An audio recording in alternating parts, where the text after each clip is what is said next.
हरे कृष्णा दोस्तों, राधे राधे। स्वागत है आप सभी का ईशा भक्ति व्लॉग्स में।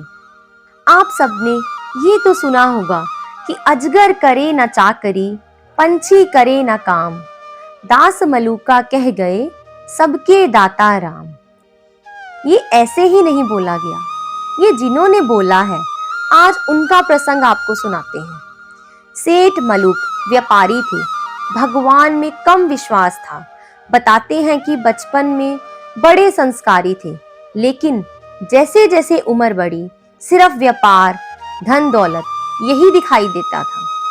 एक बार कुछ व्यापार के सिलसिले में वे एक धर्मशाला में रुके। उसी धर्मशाला में नीचे वाले कमरे में कोई सन्यासी रुके हुए थे, कोई साधु रुके थे। सुबह के 4 बजे थे। इधर जो सन्यासी थे, साधु थे, वो नाम जप करने लगे, राधे श्याम राधे श्याम, राधे राधे राधे। नाम जप चलता रहा। सुबह सुबह की बेला थी। इधर सेठ जी तो निद्रा में थे। उनकी निद्रा खराब हो गई। बहुत गुस्सा आया। सर्दी का समय था। कौन सुबह सुबह ये नाम जप कर रहा है, राधे राधे राधे श्याम राधे श्याम। नींद खराब कर दी मेरी। लेकिन ये साधु जो है, ये लगातार नाम जप कर रहे थे, राधे राधे राधे। सुबह हुई। सेठ जी पता करने आए कि कौन है ये, क्यों शोर मचा रखा है यहाँ। पता लगा एक सन्यासी है, एक साधु है। उनके पास गए। बोले कि क्यों महाराज, ये सुबह सुबह आप नाम जप क्यों कर रहे हैं, राधे राधे राधे, राधे श्याम राधे श्याम। क्या होगा इससे? मेरी नींद खराब कर दी आपने। ये सुबह सुबह आराम का समय होता है। आराम से उठो, खाओ पियो, मस्त रहो। सुबह 4 बजे उठ के कौन राधे राधे करता है? पूरा दिन पड़ा है, जो करना है करो। सारा मूड खराब कर दिया सुबह सुबह। महाराज बोले कि बेटा, ये खान पान, जीवन की सारी व्यवस्थाएं ये उसी भगवान की वजह से ही तो है। ये मेरे श्री राम की वजह से ही तो है। ईश्वर की वजह से ही तो है सब कुछ। यदि वही किसी को खान पान और व्यवस्थाएं नहीं देंगे तो फिर कैसे दिनचर्या चलेगी, कैसे पूरा दिन आराम से कटेगा? उनके बिना तो कुछ भी संभव नहीं है। तो सेठ ने कहा कि अच्छा, तो आप ये कह रहे हैं कि आपके नाम जपने से ही सारी दिनचर्या चलती है, आपकी सारी व्यवस्थाएं होती हैं। कुछ भी मन में आए, कुछ भी कह दो अपनी सहूलियत के लिए। कुछ काम धंधा आपको करना नहीं है, नाम जप करना है बस ये ढोंग करना है। कुछ काम धंधा नहीं करना है आपको। ऐसे व्यवस्थाएं नहीं बनती। काम धंधा करना होता है, मेहनत करनी पड़ती है। जब हम मेहनत करते हैं तो हमारा भाग्य चमकता है, धन आता है और उसी धन से व्यवस्थाएं बनती हैं। नाम जप करने से व्यवस्थाएं नहीं बनती। तो महाराज ने बड़े शांत स्वभाव से कहा कि सारी व्यवस्थाएं नाम जप करने से ही संभव है। जो भोजन हम करते हैं वे ईश्वर ही तो हमें देते हैं, तभी हम कर पाते हैं। तो सेठ जी बोले कि ठीक है, तो मैं तुम्हें 24 घंटे का समय देता हूँ। मेरी नजर में तो भगवान होते नहीं, लेकिन यदि तुम कहते हो कि भगवान होता है और वही सब कुछ देता है, मैं आपको 24 घंटे का समय देता हूँ। 24 घंटे में आप भगवान को बोलें कि मुझे भोजन करवाएं, मैं कुछ भी नहीं करूंगा। यदि तुम्हारे भगवान ने मुझे भोजन करवा दिया तो मैं जिंदगी भर के लिए तुम्हारा शिष्य बन जाऊंगा। तो महाराज ने कहा कि ठीक है, जैसी आपकी इच्छा वैसे कर लीजिए। अब सेठ जी ने सोचा कि मैं यहां रहूंगा तो भोजन को देख करके इच्छा जागृत होगी, भूख लगेगी। क्या पता मैं भोजन कर ही लूं या कोई आकर के मुझे कुछ दे जाएगा, प्रसाद दे जाएगा, कुछ भी दे जाएगा और मैं गलती से खा ही लूं।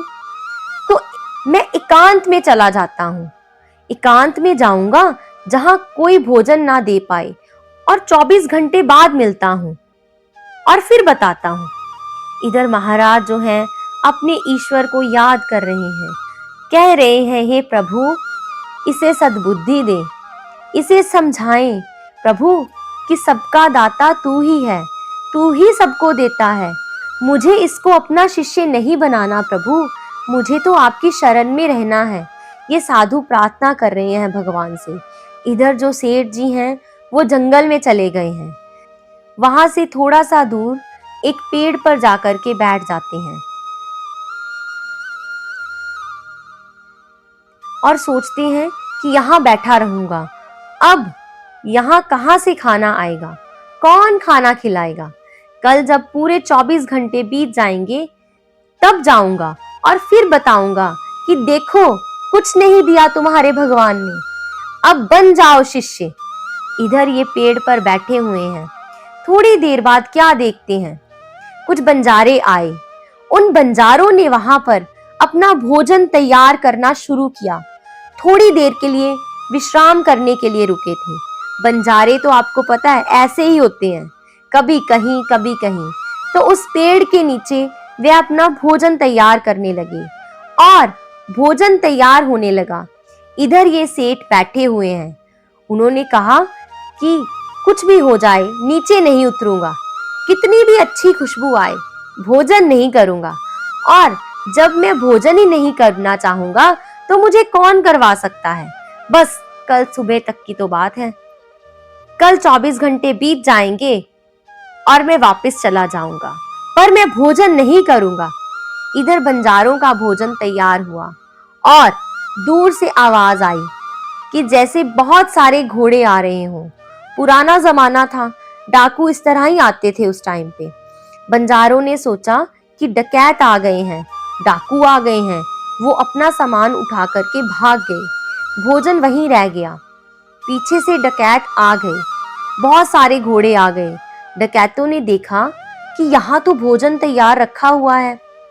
तो डकैतों के सरदार ने कहा, आज तो बड़ी अच्छी व्यवस्था है, गर्मा गर्म भोजन तैयार है, पहले भोजन कर लेते हैं फिर आगे चलते हैं। तो सरदार ने कहा कि नहीं, ये कोई जाल बिछाया गया है, किसी ने हमारे खिलाफ जाल बिछाया है। किसी को पता था कि हम यहाँ से गुजरेंगे। ये भोजन रास्ते में रखा है, इससे जहर मिलाया होगा। हम भोजन खाएंगे और हम मर जाएंगे, यही तो सामने वाला चाहता है। तो इस भोजन को कोई भी नहीं खाएगा, और जिसने ये जाल बिछाया है वो यहीं आसपास ही होगा। उसको ढूंढो, खोजो उसको, कहाँ है वो। अब सारे डाकू खोजने लगे। ऊपर सेठ जी बैठे थे पेड़ पर, ये सारा नजारा देख रहे थे। घबरा गए, डर गए। उस हड़बड़ाहट में उनके शरीर में थोड़ी हलचल हुई। हलचल होने के कारण नीचे खड़े डकैतों को पता लगा कि शायद कोई ऊपर है। ऊपर देखा तो सेठ जी बैठे हुए हैं। सेठ जी को नीचे उतारा। सेठ जी घबरा गए। सेठ जी ने कहा कि आप मुझे गोली मत मारना, मुझे जान से मत मारना, मेरी कोई गलती नहीं है। ना तो ये मैंने भोजन रखा है और ना ही मैंने इसमें कुछ मिलाया है, ना ही मैंने कुछ किया है। तो सरदार ने कहा कि कोई बात नहीं, हम गोली नहीं मारेंगे। तुमने ये जो जाल बिछाया है इसका हमें पता चल गया है। अब तुम ये भोजन खाओ, चलो भोजन करो। सेठ जी ने कहा कि नहीं, भोजन तो मैं नहीं करूंगा, भोजन तो मुझे करना ही नहीं है।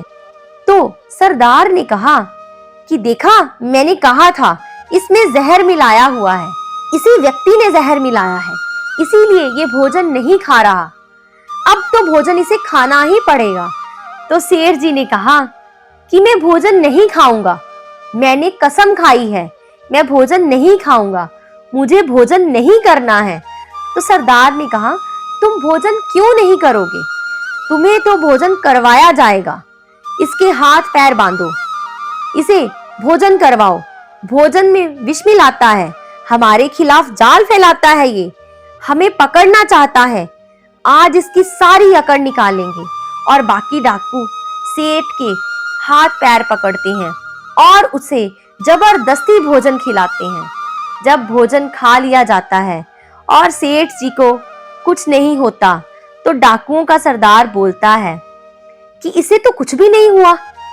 तो सेठ जी कहते हैं, मैंने तो पहले ही कहा था कि भोजन में मैंने कुछ नहीं मिलाया और ना ही मैंने भोजन बनाया है। आपने मुझे जबरदस्ती भोजन करवा दिया। इसमें कोई विष नहीं है। विष होता तो मैं मर जाता, लेकिन मैं तो आपके सामने हूं। तो सरदार ने कहा कि फिर तुमने क्यों मना किया भोजन करने से?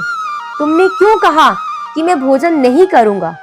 तो सेठ जी ने सारा वृतांत बताया कि किस तरह से मैं धर्मशाला में रुका था, किस तरह से वे साधु वहां पर थे। उन साधु ने कहा कि नाम जप करने से, भगवान का नाम लेने से हर चीज की प्राप्ति हो सकती है। और मैंने कहा कि नहीं, ये संभव नहीं है, भगवान नहीं होते। और देखिए, उनकी बात सत्य हुई। किस तरह से आप आए, किस तरह से आपने मुझे भोजन करवाया। आज मुझे यकीन हो गया है कि सबके दाता राम है। अजगर करे न चाकरी, पंछी करे न काम, दास मलूका कह गए, सबके दाता राम। ये सेठ जी संत मलूक दास जी थे, भगवान के अनन्य भक्त। बताते हैं कि 108 साल तक इस धरती पर रहे, बहुत कुछ लिखा, भगवान के अनन्य भक्त हुए, ईश्वर से बेहद प्रेम करते थे। एक नाम जप करने की बहस पर पूरा जीवन बदल गया। जो लोग ये कहते हैं कि भगवान का नाम लेने से, आराधना करने से कुछ नहीं होता, उनको मैं कहती हूँ, एक बार विश्वास करके तो देखो। आपका नाम जप करने से आपके शरीर की ऊर्जा सकारात्मक हो जाती है। सिर्फ आपकी ऊर्जा सकारात्मक नहीं होती, आपके आसपास की ऊर्जा बदल जाती है। और जब आपके आसपास की ऊर्जा बदल जाती है तो ऐसी कोई चीज नहीं होती जो असंभव होती है, क्योंकि मेरे ईश्वर के शब्द कोश में असंभव शब्द ही नहीं है। आपने कभी सोचा है कि जंगलों में इतने बड़े बड़े जहां पेड़ होते हैं, कौन आकर के उनको जल देता है? जितने भी जीव इस अनंत ब्रह्मांड में हैं, एक छोटी सी चींटी, उसकी जो पदचाप होती है ना, वो भी जब चलती है और जो आहट होती है चींटी की पदचाप की, उसे भी सुनता है मेरा ठाकुर। एक बार विश्वास करके देखो, और जिस दिन आप विश्वास करना शुरू कर देंगे, उसी दिन आपके जीवन में पल प्रतिपल चमत्कार होने शुरू हो जाएंगे। क्योंकि चमत्कार तो हर पल हो ही रहे हैं, लेकिन आंखों के सामने अविश्वास का पर्दा है। जैसे ही अविश्वास का पर्दा हटेगा और विश्वास के नेत्रों में जागृत होगा, मन में जागृत होगा, आपकी दृष्टि में वो क्षमता आ जाएगी कि आपको ये सारे चमत्कार दिखाई देने शुरू हो जाएंगे। एक अदृश्य शक्ति आपके चारों तरफ एक घेरा बना देगी, जिससे आप सुरक्षित रहेंगे। इतनी सकारात्मक ऊर्जा का प्रवाह आपके शरीर से होगा, आपकी वाणी से होगा कि लोगों के जीवन बदलने शुरू हो जाएंगे। आपके चेहरे पर एक अद्भुत तेज आएगा, आपकी ऊर्जा में क्षमता आ जाएगी कि आपसे मिलकर के कितना भी नकारात्मक व्यक्ति हो, वो सकारात्मक हो जाएगा। क्योंकि जब आप ईश्वर के करीब जाते हो तो ईश्वर की ऊर्जा से जुड़ जाते हो, आप ईश्वर के प्रिय हो जाते हो। ईश्वर आपको सारी क्षमताएं प्रदान करते हैं।